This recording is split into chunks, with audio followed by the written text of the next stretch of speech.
À tous. Moi, je m'appelle Nathalie Busca, je travaille pour Lire et Écrire Luxembourg, plus spécifiquement pour le projet La Traversée.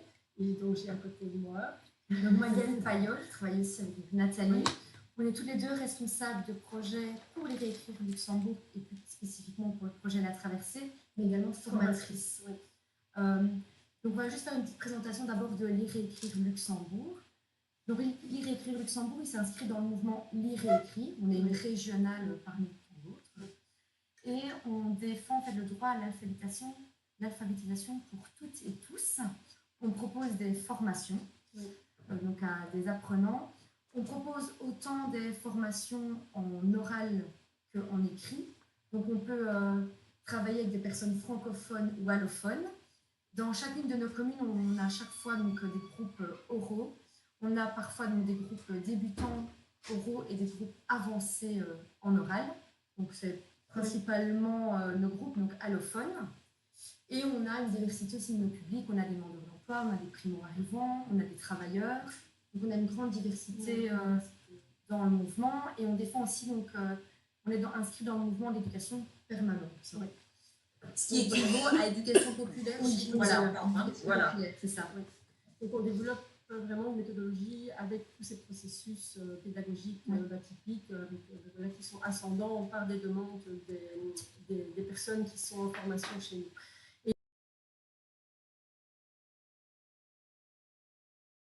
Et en 2010, donc, il y avait toute une série d'apprenants qui étaient amenés à réfléchir sur la thématique de la lecture et de la littérature.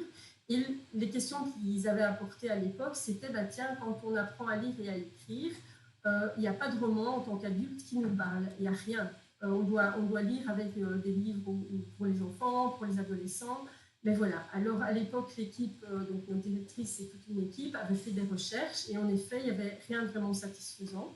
Donc, ce qui avait été décidé à l'époque, c'était de créer un groupe de réflexion avec des apprenants, des spécialistes universitaires, des libraires, des auteurs. Et ensemble, ils avaient dit, tiens, on va tenter le coup, pourquoi est-ce qu'on n'écrirait pas un roman? Et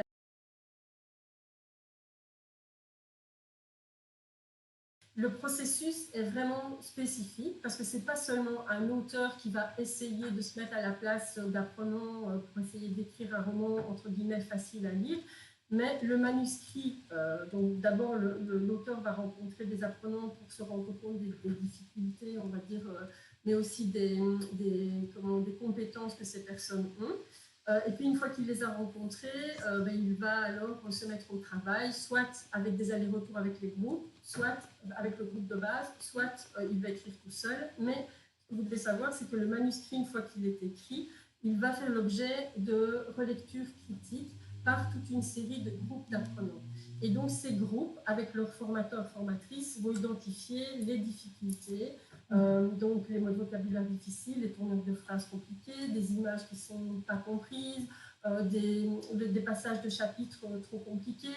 Donc toutes ces difficultés vont être identifiées.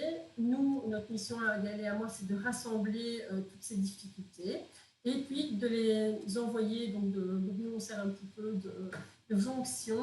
On renvoie alors ces infos à l'auteur ou à l'autrice qui va alors faire évoluer son roman. Mais l'idée, c'est que le roman doit toujours rester quelque chose, un objet littéraire, parce que notre volonté, c'est de travailler la lecture plaisir.